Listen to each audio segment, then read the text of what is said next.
momento, Pai, onde o Senhor falará na sua igreja que está aqui. Pai, prepara os nossos ouvidos, o nosso coração. Nos dê, Pai, toda a concentração devida para que possamos ouvir com um coração receptivo, Pai, a tua santa palavra.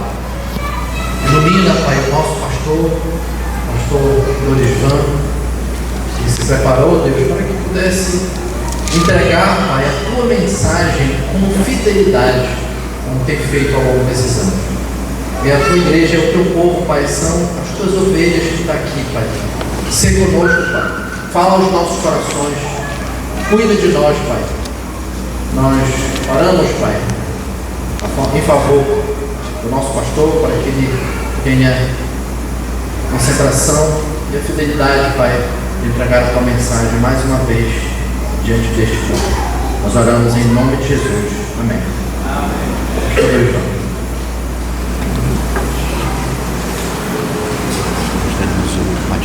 Tá bom. Irmãos, vamos abrir a palavra do Senhor para a nossa edificação no Evangelho segundo escreveu Lucas, no capítulo 23, né? Estamos aí já no final do capítulo 23, pela misericórdia de Deus. Essa sessão que nós vamos tratar hoje vai falar sobre o sepultamento de Nosso Senhor. O verso 50, nós vamos ler até o verso 54, tá? Hoje. Alguns poucos versículos para a gente meditar. A gente quase não ouve sermão sobre o sepultamento de Nosso Senhor, né? Então, a vantagem da pregação expositiva e sequenciada é que a gente prega todas as passagens daquele livro da Bíblia, né? Então, Lucas 23, do verso 50 ao 54. Vamos fazer uma leitura aí alternada.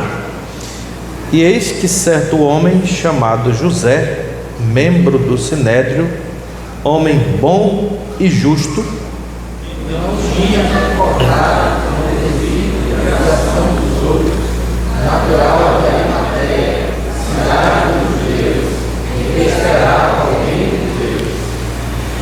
tendo procurado a Pilatos, pediu-lhe o corpo de Jesus.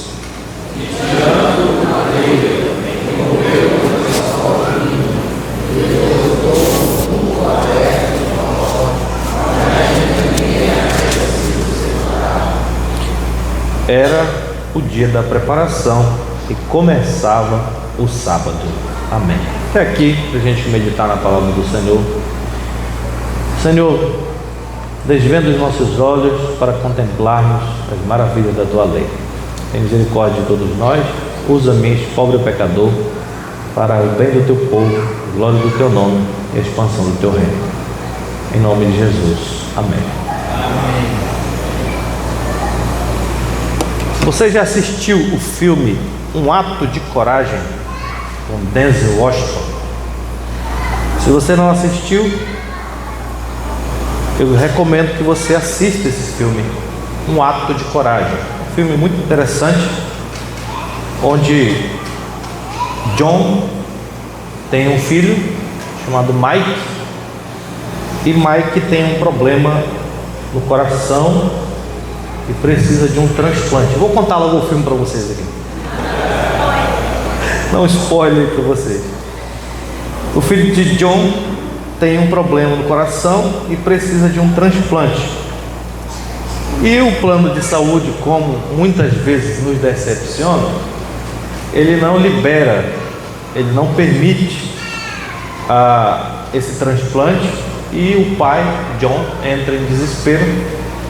E um dia ele, já indignado, entra armado no hospital e faz todo mundo de refém lá no hospital, por causa do seu filho. E depois de saber que eles não vão resolver o problema mesmo assim, sabe o que ele fez?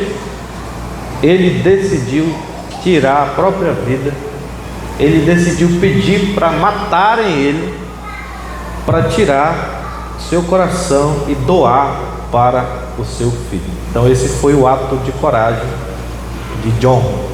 No final ele é preso, ele é condenado por ter ameaçado os funcionários do hospital. Nessa noite eu quero também falar para vocês sobre um ato de coragem. O ato de coragem de um homem chamado José, conhecido como José de Arimateia. E nós veremos como Deus usou este homem para estabelecer o seu propósito na obra redentiva que nosso Senhor estava fazendo naquele dia. Eu quero mostrar para vocês então 3 coisas importantes sobre este homem que sepultou o nosso Senhor Jesus Cristo. Em primeiro lugar, nós veremos a identidade dele, quem é ele. Nós falaremos também sobre a sua atitude para com o sepultamento de nosso Senhor. E por fim eu vou mostrar para vocês por que ele agiu dessa forma, segundo as Escrituras. Em primeiro lugar então, vamos ver aí quem era este homem, a identidade deste homem. O verso 50 vai nos dizer: e eis que certo homem chamado José, membro do Sinédrio, homem bom e justo, que não tinha concordado com o desígnio e a ação dos outros, natural de Arimateia, cidade dos judeus, que esperava o reino de Deus. Bom, no último sermão que eu preguei aqui, só para a gente lembrar o contexto, vocês lembram que o nosso Senhor está na cruz do Calvário, morrendo pelos nossos pecados. E no momento da sua morte acontecem 3 milagres extraordinários. O primeiro deles foi que as trevas desceram sobre o madeiro. As trevas desceram não só sobre a cruz, mas sobre toda a cidade de Jerusalém. E eu mostrei para vocês que as trevas, naquele contexto ali, simbolizam o juízo divino contra Cristo, que estava carregando o nosso pecado. Então as trevas, meio-dia, trevas até as 3 da tarde, isso é um símbolo de que Deus estava realmente julgando o nosso pecado sobre as costas do seu Filho. Eu mostrei também para vocês, o segundo milagre foi o véu que se rasgou de cima a baixo, como um sinal de que todo o sistema de sacrifícios dos judeus havia sido encerrado com o último sacrifício, que foi o sacrifício de Cristo em nosso favor. E agora, aquele caminho que estava bloqueado para o Santo dos Santos foi aberto pelo sangue de Jesus, e nós podemos entrar no Santo dos Santos pela fé no Filho de Deus. E também, um outro milagre que aconteceu foi a conversão do centurião. O centurião era um pecador quanto mais endurecido, que maltratou Jesus, que o crucificou, que não sei, mas talvez tenha sido ele mesmo quem colocou aqueles pregos nas mãos de Jesus. O fato é que quando ele viu a forma como Jesus morreu, o texto diz que ele estava em frente a Jesus. Aí Marcos diz isso, né? E vendo como Jesus tinha morrido com um grande brado, ele confessou e disse: verdadeiramente este homem era o Filho de Deus. E o texto diz que ele não só confessou, mas ele o adorou a Deus naquele momento. E alguns teólogos são de pensamento que aquele homem realmente mudou de vida, se converteu, reconheceu que aquele homem era o Filho de Deus e creu nele para a sua salvação. Foi um milagre então espiritual, alguma coisa que aconteceu no coração de um pecador, como diz um comentarista, foi o único aos pés da cruz a glorificar a Deus naquele momento. A gente falou sobre a última oração de Jesus, ele deu um grande brado, né, dizendo: nas tuas mãos entregue meu espírito, o que nos mostra uma confiança plena no seu Pai Celestial. E nesse momento em que tudo isso aconteceu, Jesus morreu, então obviamente vem a preparação para o sepultamento de nosso Senhor, tá? E é exatamente aqui que vai aparecer esse homem chamado José. O nome dele não era José de Arimateia, o nome dele era José, tá? Ele é chamado de José de Arimateia, conforme o verso 51 diz, porque ele era natural de Arimateia, que era uma cidade, tá? Então as pessoas eram conhecidas naqueles dias pelas cidades que elas moravam, ou pela profissão que elas exerciam, tá? José, o carpinteiro, por exemplo, tá? Ou nós vimos também Simão Cirineu, Cireneu não era o sobrenome dele, era o nome da cidade, Cirene, tá? Onde ele morava. E Lucas nos diz no verso 51, olha para a sua Bíblia, acompanhe comigo, que Lucas vai nos falar que Arimateia era uma cidade dos judeus, tá? Algumas pessoas dizem que essa cidade de Arimateia, de onde era esse homem chamado José, era uma cidade que ficava ali próxima de Jerusalém. E eu tenho a tendência de acreditar nisso, porque há um fato aqui curioso sobre este José, que era dessa cidade de Arimateia. José, mais para frente nós vamos ver que ele depositou Jesus no seu túmulo, no seu próprio túmulo que ele havia escavado na rocha, tá?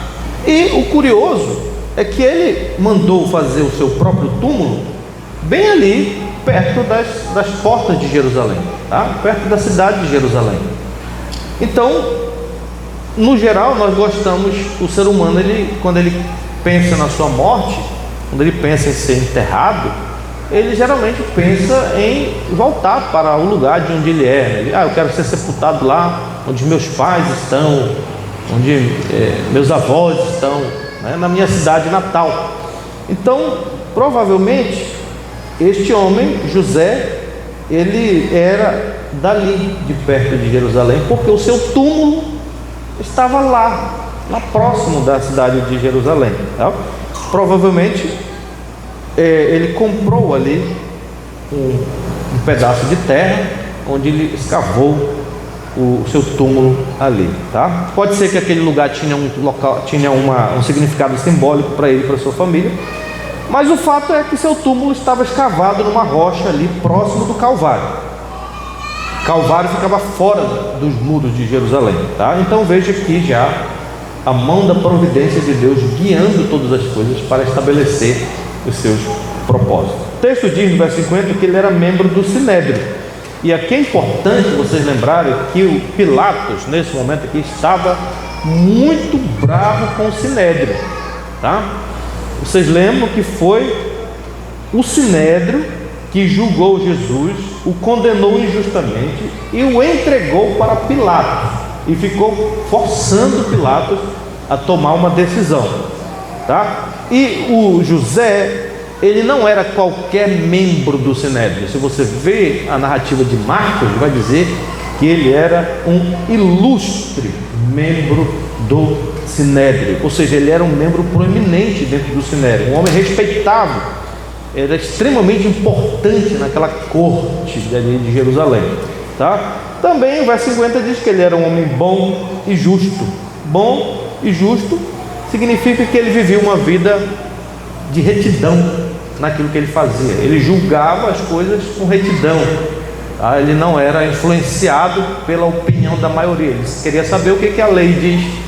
Ele era um homem bom. A palavra de Deus fala de diversas pessoas que eram bons, né? Diversos homens são descritos na Bíblia como bons, piedosos, e José de Arimateia era um homem desse que vivia uma vida de retidão e bondade diante de Deus. E Lucas também diz, e Marcos também vai dizer, no verso 51 Lucas fala aqui, que ele não tinha concordado com o desígnio e a ação dos outros, tá?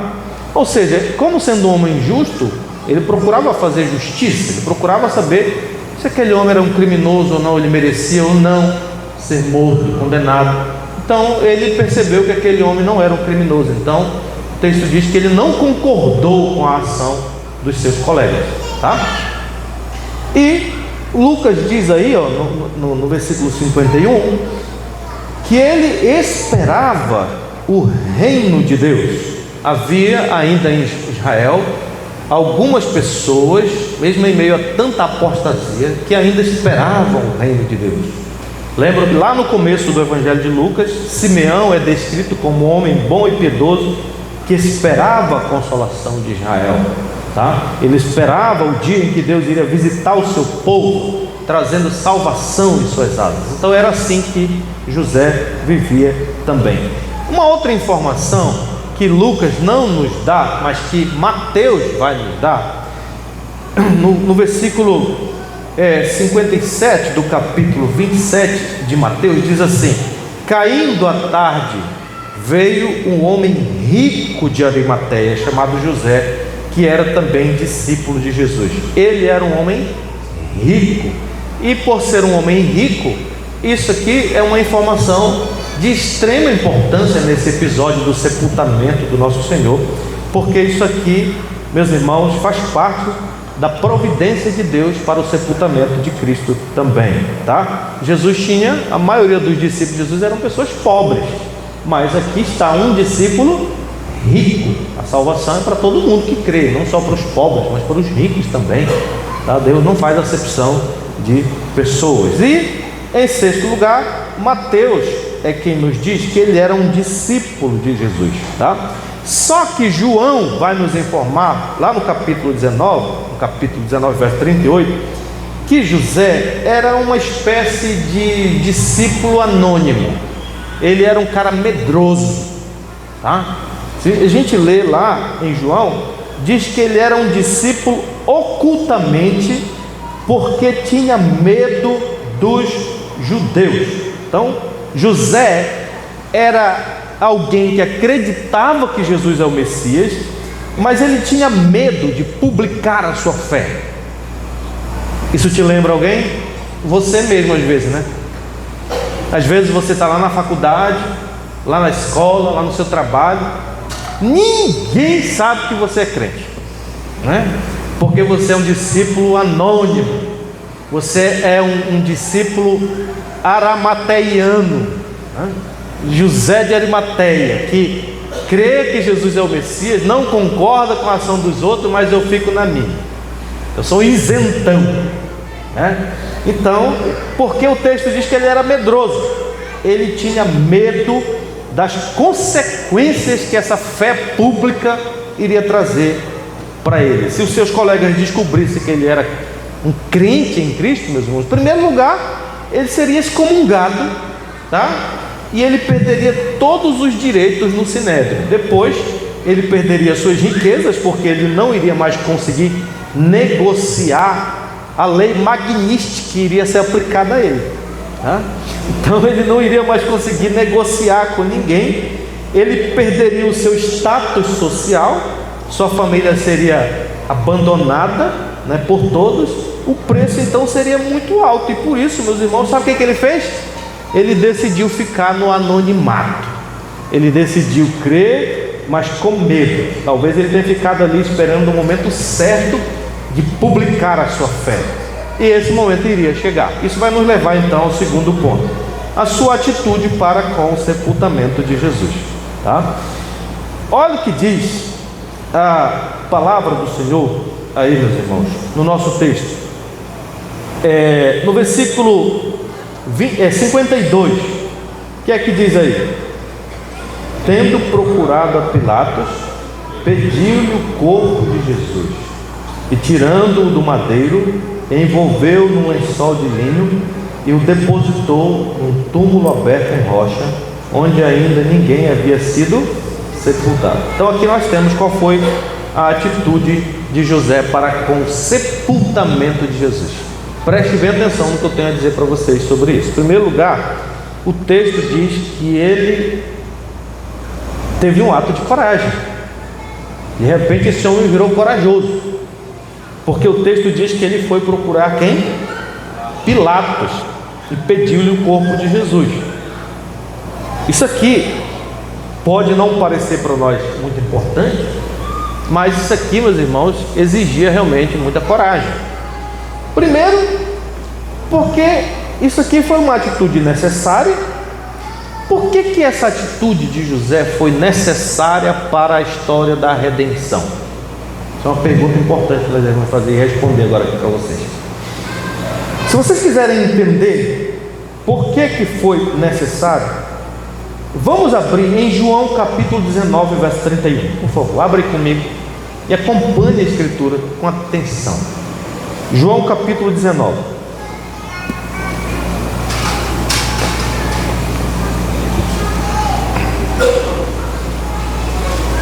João 19, verso 31.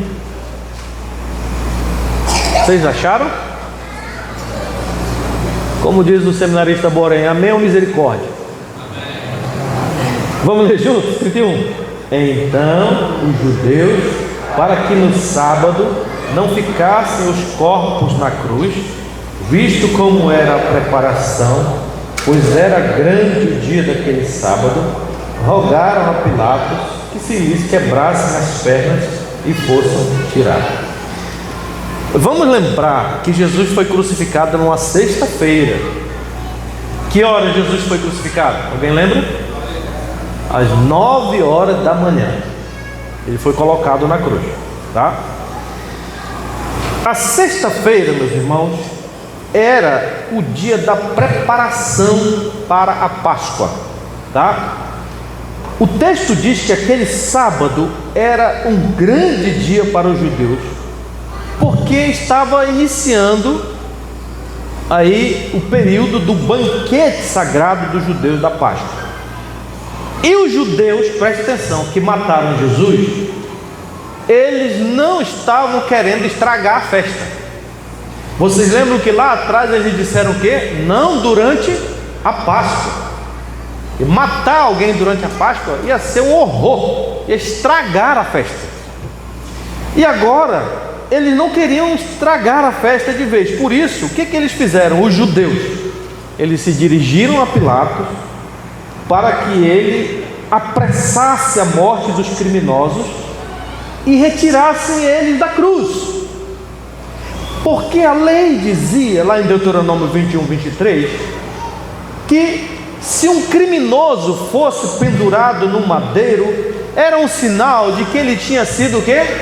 Amaldiçoado por Deus, e por isso o corpo da pessoa não deveria ficar a noite toda na árvore para não contaminar a terra. Se o cadáver ficasse na árvore ou no madeiro, iria contaminar a terra santa. Então o que os líderes judaicos fizeram para não estragar a festa? Eles vão até Pilatos e pedem para acabar logo com essa história e tirar os cadáveres da cruz. Aqueles que ainda estivessem vivos, que eles fizessem o quê? Quebrassem as pernas. Por quê? Para adiantar essa morte, porque se eles não têm mais pernas para puxar o fôlego, eles morrem por asfixia rápido. No geral, meus irmãos, os criminosos não morriam rápido, eles passavam dias e dias ali morrendo aos poucos. Foi por isso que o centurião ficou impressionado com Jesus, porque ele não simplesmente morreu, não mataram ele, ele decidiu morrer.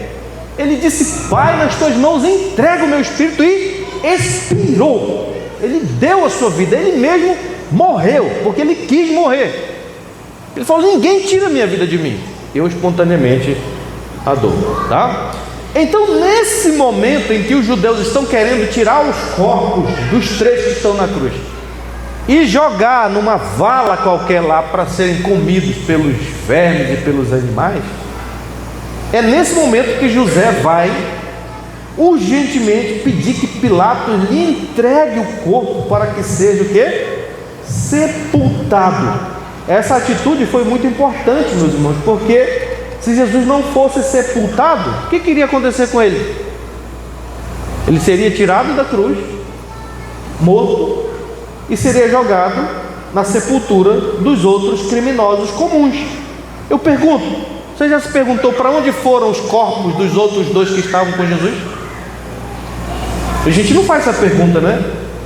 Provavelmente eles foram jogados lá no vale de Inom, chamado lá em Israel de Geena, né? Que era o lixão da cidade de Jerusalém.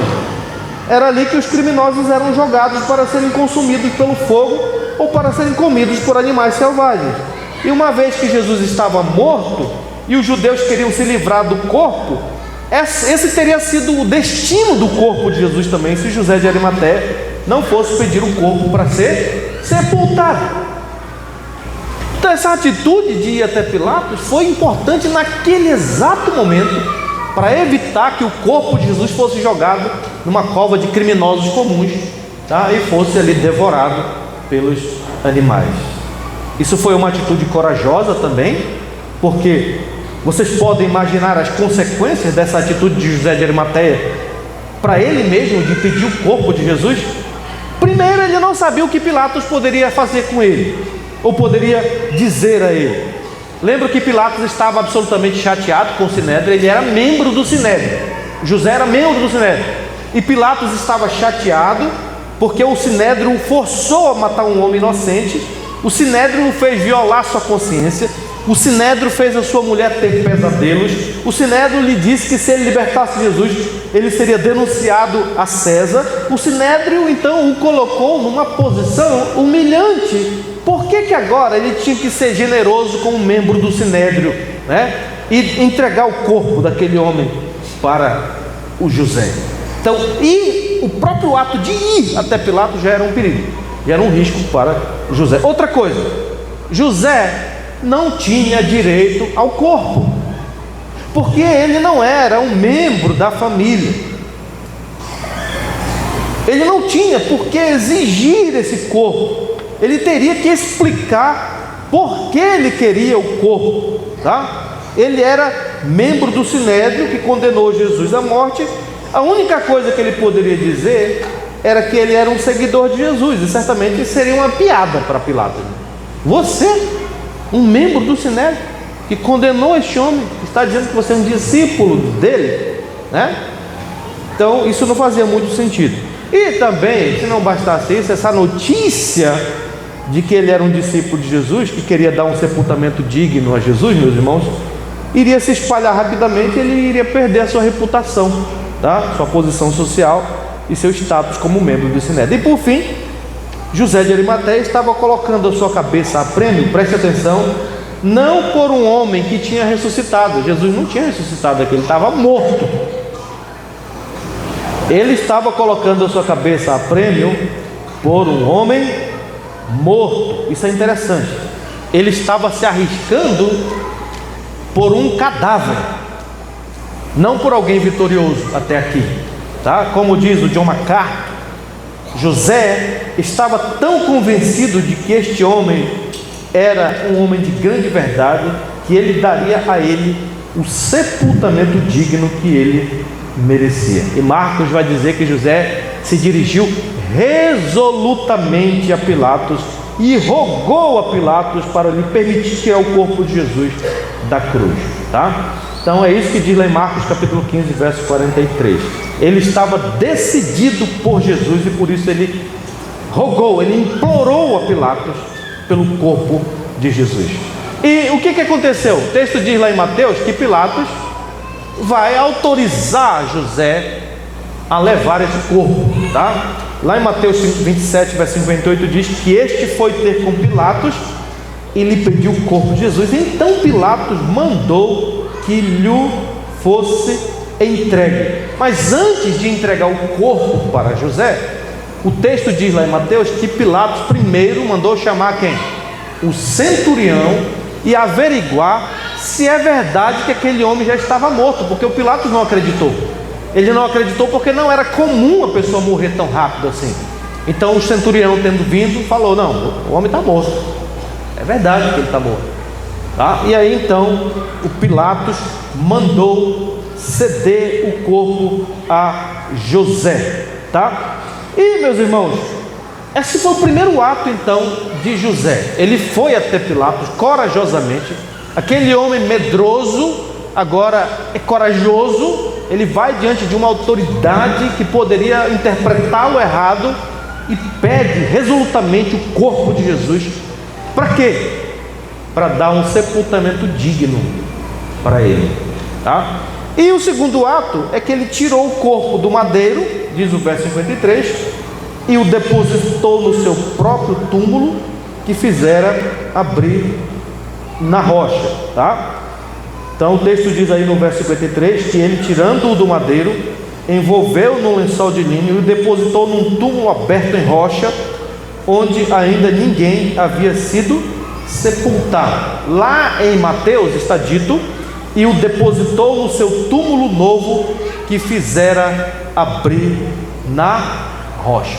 O depositou no túmulo novo, no seu túmulo novo, que fizera abrir na rocha. É claro que ele teve todo um protocolo aqui para que ele pudesse enterrar Jesus, digamos assim, colocá-lo nesse túmulo, né? João, no capítulo 19, é que vai nos dar os detalhes desses protocolos. Ele vai falar, por exemplo, que Nicodemos estava com José, ele não foi sozinho.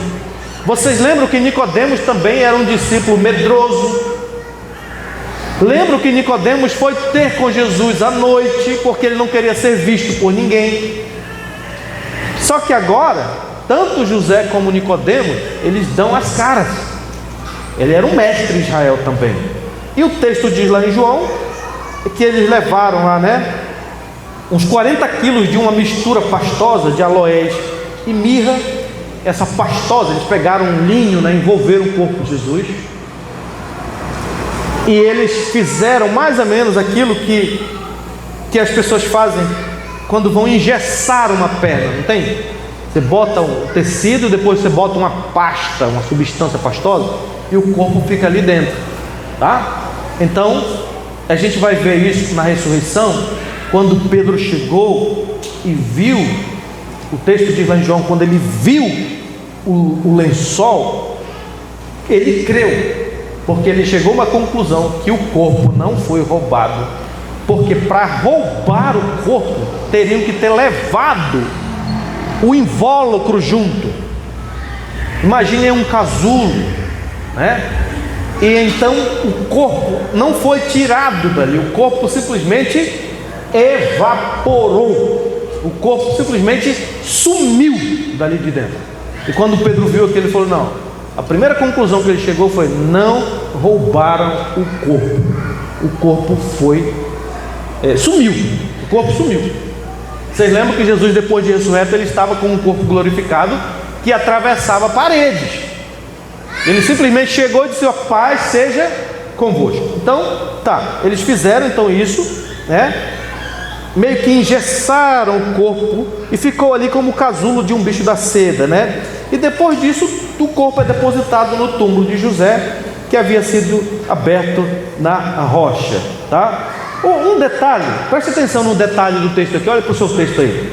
E o depositou num túmulo aberto em rocha, onde ainda ninguém havia sido o quê?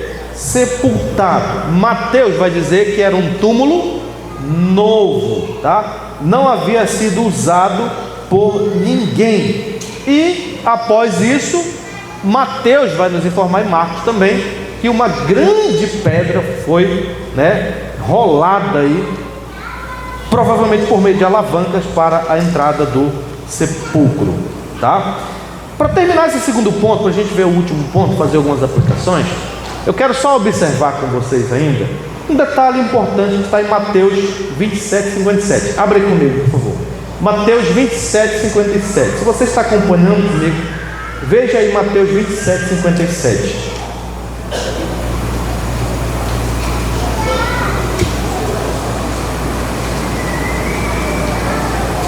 Mateus 27, 57.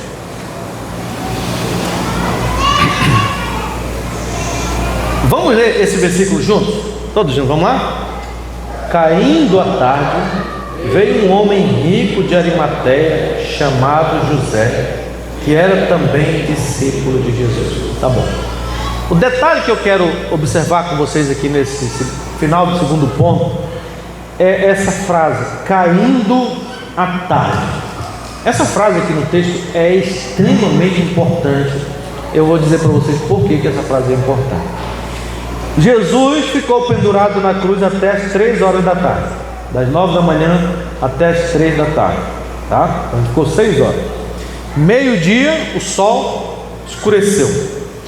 Às 15 horas, tendo dado um grande brado, ele expirou. Sua morte foi rápida. Só que após a sua morte, a sua obra consumada, ou a sua obra de salvação, ainda não tinha sido o que? Terminada. Ele já tinha dito que está consumado, porque o que ele tinha que fazer em relação à sua morte estava feito, mas não estava acabada ainda. Ele ainda precisava fazer o que? Ressuscitar. Porque se ele tivesse morrido e não tivesse ressuscitado, Ele não teria feito nada demais por nós.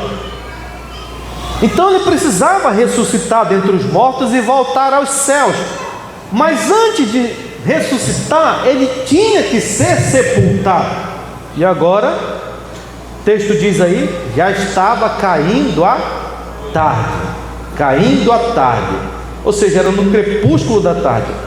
Esse caindo à tarde no texto é o intervalo então que vai das 15 horas, das 3 horas da tarde até as 18 horas com o pôr do sol. Sabe o que significa isso, meus irmãos?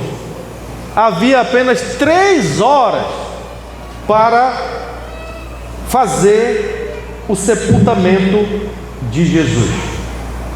E providencialmente, caindo à tarde, nesse intervalo das 15 às 18, o que aconteceu? Veio um homem rico de Arimateia, chamado José, que era também discípulo de Jesus. Isso vai nos levar ao último ponto para a gente terminar. Por que tudo isso aconteceu dessa forma? Por que as coisas se desenrolaram no sepultamento de Jesus do jeito que está escrito aqui? Porque, meus irmãos, em tudo isso Deus tinha um propósito. Nada aqui é por acaso, tá? Preste bem atenção. Se as coisas não tivessem acontecido exatamente como aconteceu, nós não poderíamos acreditar na palavra de Deus. E nós iríamos dizer que a Bíblia não é a verdade, tá? Porque havia profecias que falavam sobre o sepultamento de Jesus. Assim como havia profecias que falavam que ele seria traspassado, assim como havia profecias que falavam que ele seria despido, que ele seria pregado na cruz, assim como havia profecia que dizia que ele seria contado com os malfeitores, também havia profecias que diziam que ele seria sepultado da forma que ele foi. A primeira delas está lá em Isaías 53. Vocês lembram que esse capítulo de Isaías 53, ele vai falar sobre o sofrimento vicário de Jesus. Era desprezado, mas rejeitado entre os homens, homem de dores e que sabe o que é padecer. E ele vai descrevendo a morte de Jesus. E no versículo 9, ele diz: designaram-lhe a sepultura com os perversos, mas com o rico esteve na sua morte, posto que nunca fez injustiça, nem dolo algum se achou em sua boca. Essa profecia de Isaías 53, que fala da morte, do sepultamento e da ressurreição do nosso Senhor, ela nos diz que na morte de Jesus, o que os ímpios designaram para Jesus? Designaram-lhe a sepultura com os perversos. Isso revela qual era a intenção dos homens no sepultamento de Jesus. Era jogá-lo numa cova comum com criminosos comuns, com os perversos. Essa era a intenção dele. Mas o Espírito Santo fala por meio de Isaías que apesar dos homens maus tentarem desonrar o corpo de nosso Senhor, o sepultamento de nosso Senhor, colocando-o junto com os perversos, Deus o colocaria nas mãos de um homem que pudesse dar a ele um sepultamento digno, de um homem rico. Designaram-lhe a sepultura com os perversos, mas com o rico esteve na sua morte. Não é à toa que Mateus faz questão então de dizer que Arimateia, José de Arimateia, era um homem rico, que veio exatamente das 15 às 18 horas para fazer esse sepultamento. Queridos, isso aqui foi uma coisa muito importante de ter acontecido, porque se José de Arimateia não tivesse vindo, quem faria isso, meus irmãos? Os discípulos todos tinham fugido, João não estava mais lá, as mulheres estavam por ali, mas elas não tinham nenhum recurso para enterrar Jesus Cristo. E outra coisa, elas eram lá da Galiléia, elas não tinham tumba na cidade de Jerusalém. Quem iria cuidar disso e cumprir essa profecia? Veio um homem rico de Arimateia chamado José. Deus moveu o coração deste homem rico de Arimateia, que era discípulo anônimo de Jesus, para ir até Pilatos, pedir o corpo e enterrar Jesus numa tumba que estava próximo do Calvário, que era a tumba dele, na qual ele seria sepultado mais tarde. Então, fazendo isso, ele evitou que o corpo de Jesus fosse para a sepultura de criminosos, ele deu um enterro digno para Jesus e ele cumpriu a profecia de Isaías 53, verso 9. E a segunda profecia, que fala sobre o sepultamento de Cristo, está onde? Quem lembra? Um por um, para não causar tumulto. Está no livro de Jonas.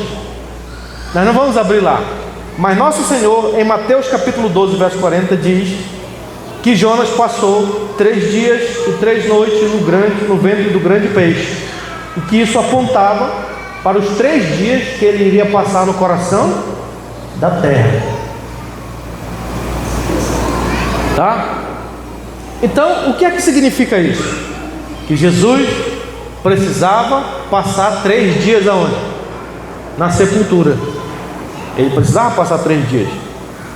Não apenas 1, não apenas 2, mas 3 dias. É claro que quando Jesus fala 3 dias, ele não estava dizendo que 3 dias de períodos completos de 24 horas. Ele estava querendo dizer que desde a sexta ele estaria na sepultura até domingo. Pelo menos uma parte da sexta e uma parte do domingo ele precisava estar na sepultura para serem o quê? 3 dias. E você sabe o que é que significa isso na prática? Que Jesus precisava estar na sepultura já na sexta-feira. Do contrário, não se poderia dizer que ele esteve 3 dias na sepultura. Ele tinha que estar no túmulo antes das 18. Por quê?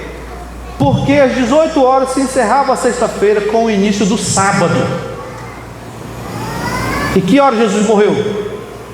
15. Morreu rápido. Pilatos ficou assustado.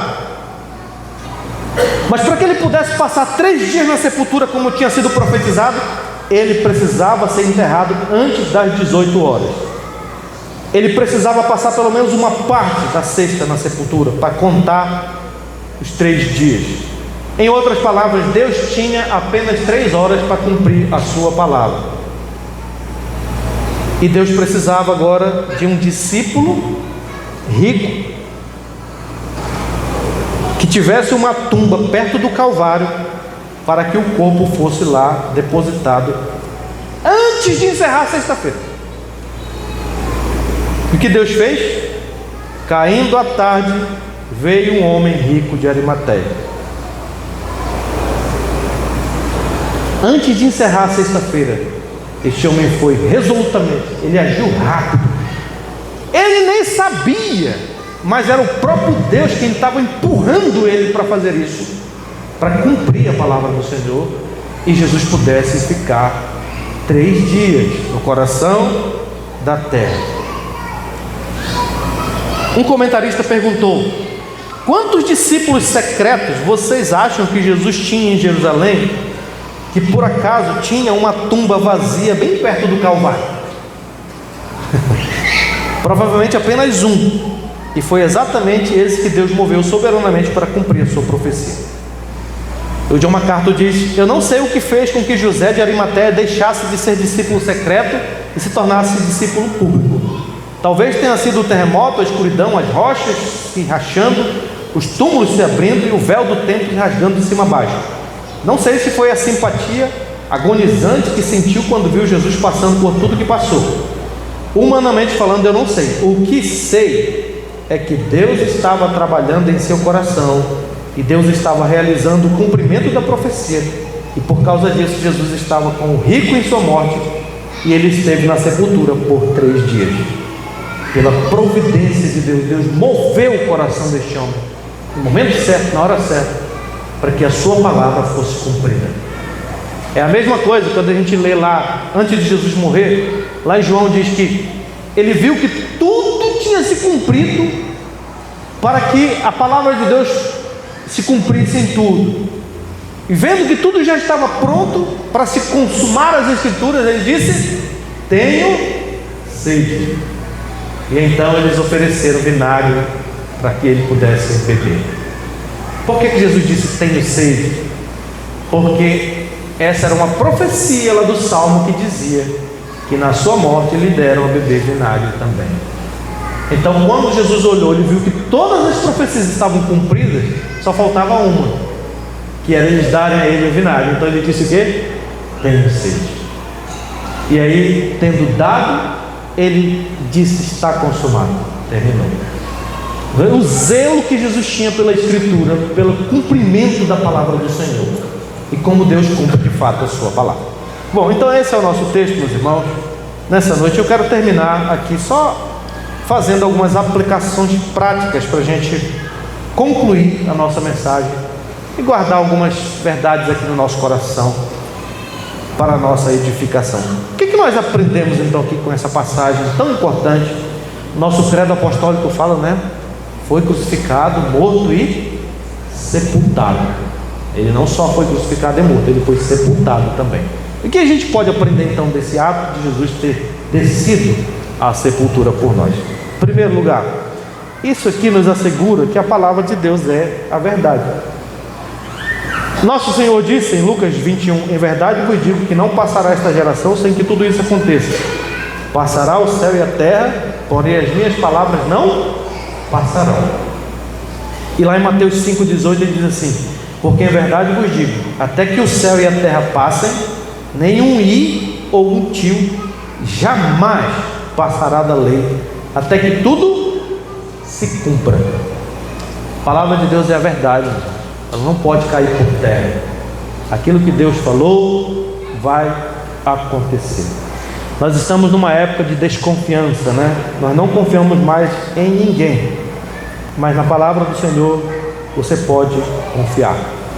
Deus havia prometido que o seu filho iria morrer por nós, ele morreu, que nenhum dos seus ossos seria quebrado, e não foi, que Jesus seria traspassado, e ele foi, né?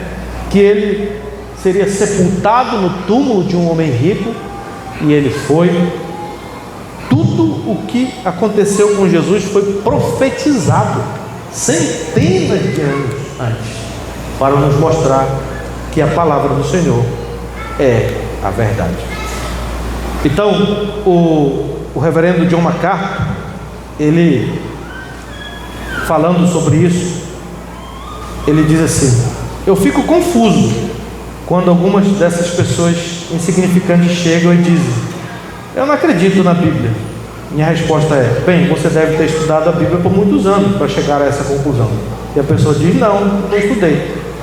Aí ele responde: eu não sei como você chegou a essa conclusão, porque eu tenho estudado a Bíblia todos esses anos, e cada vez que eu estudo ela, eu chego à conclusão de que ela é a verdade, a palavra de Deus.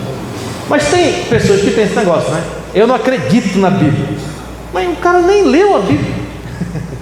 O cara nem sabe do que trata a Bíblia. Vá ler a Escritura, leia o Novo Testamento, quem sabe você vira até um crente, né? Mas de fato, meus irmãos, Deus cumpre a sua palavra. Segunda aplicação: o sepultamento de Cristo mostra como ele se identificou conosco em todas as coisas. Preste atenção, o autor de Hebreus diz que ele se identificou conosco em todas as coisas. Vocês já perceberam que todas as maldições que Deus pronunciou sobre nós, Cristo levou sobre si na cruz? Por exemplo, a vergonha da nudez é uma maldição do pecado. O homem ficou com vergonha porque ele tinha caído em pecado, e Jesus então foi despido na cruz do Calvário por nós. Os espinhos e abrolhos são maldição de Deus contra o pecado, e por isso levou sobre si Jesus uma coroa de espinhos. A morte é uma maldição de Deus contra o pecado, e por isso Cristo foi morto em nosso lugar. O sepultamento também é uma das consequências do pecado. Vocês lembram do que diz Gênesis 3,19? Porque tu és pó, e ao pó tornarás. Então Jesus como sendo o nosso substituto, ele precisava visitar um lugar escuro também, a sepultura. Ele precisava ir ao pó, assim como todos nós vamos, E Jesus foi sepultado em nosso lugar e levou sobre si essa maldição também. E o mais glorioso disso tudo é que ele não foi vencido pela sepultura. Como diz o salmista, a sua carne não conhecerá a corrupção. Ele não foi vencido pela decomposição, porque ele não era pecador, mas no terceiro dia ele deixou para trás um túmulo vazio. Então, eu sei que a gente tem muito temor da sepultura, de morrer, mas nós devemos nos lembrar disso, meus irmãos. A nossa esperança está no fato de que o nosso Senhor já esteve nesse lugar sombrio e ele saiu de lá vitorioso e nos deu a esperança de que a nossa vida não vai terminar numa tumba escura e gelada, mas ele vai também retirar a nossa vida de lá e nos ressuscitar para a glória celestial. E também, meus irmãos, aqui nós temos uma última lição que esse texto nos convida a pensar. Esse texto nos convida também a tomarmos uma posição pública por Cristo e pelo seu reino. Nós vemos isso na vida desse homem chamado José de Arimateia. No começo ele era um discípulo anônimo, medroso, assim como talvez muitos de vocês aqui estão. Ele acreditava que Jesus é o Messias, mas ele tinha medo de publicar a sua fé, com medo das consequências. Talvez você esteja assim hoje. Talvez você seja um jovem, um adolescente, uma criança, um senhor, uma senhora que vem para a igreja, ouve a palavra, canta louvores, mas você nunca toma uma posição pública pela causa do reino de Cristo. E quem sabe hoje seja o dia de você pensar, você refletir sobre isso e começar a mudar de postura em relação ao Evangelho. Jesus falou que aquele que me negar diante dos homens, eu também o negarei diante do meu Pai que está nos céus. Mas aquele que me confessar diante dos homens, eu também o confessarei diante de meu Pai que está nos céus. Então, se você já tem vindo à igreja, mas você nunca fez a sua pública profissão de fé, você precisa tomar uma posição por Cristo e declarar publicamente que Ele é o teu Salvador e que você é seu discípulo. Se você é uma pessoa crente em Jesus, confia em Jesus, mas você vive no anonimato, você está sendo desafiado também a tomar uma posição pela causa do reino de Cristo, onde quer que você for colocado, seja na igreja, seja na família, seja no trabalho, seja na faculdade, seja no futebol, seja na escola. Assim como José de Arimateia, você precisa deixar esse medo de lado e tomar parte na batalha pela causa do reino de Deus e se posicionar por Cristo, dando a Ele a honra que o seu nome merece. Não importa se você é pobre como os apóstolos ou rico como Arimateia, você precisa ter um ato de coragem. Você precisa ter um ato de coragem pela causa do reino de Cristo. Até porque o verdadeiro ato de coragem não foi de Denzel Washington, que entrou no hospital, rendeu todo mundo e depois disse: me matem e tirem meu coração que eu vou morrer pelo meu filho. Não. O verdadeiro ato de coragem foi o que Jesus fez por você e por mim. Por amor a você, Ele deixou sua glória, Ele veio a este mundo que o maltratou, foi condenado, morreu e foi sepultado, e por amor a você, Ele ressuscitou e foi glorificado, e agora Ele espera que você trabalhe pela causa do reino dele, que você faça esse reino andar, que você se engane nessa luta, e que você pare de ser um discípulo medroso e anônimo, e abrace essa causa com a sua vida, com a sua força.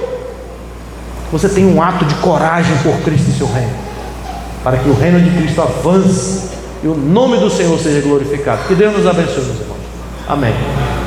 Vamos ficar sentados? Só um minutinho para a gente encerrar. Antes de encerrar, eu quero chamar aqui na frente um casal, nossa irmã Beatriz Lara, irmão Ramon e a sua filha Caruena Sarai. Diferente, né?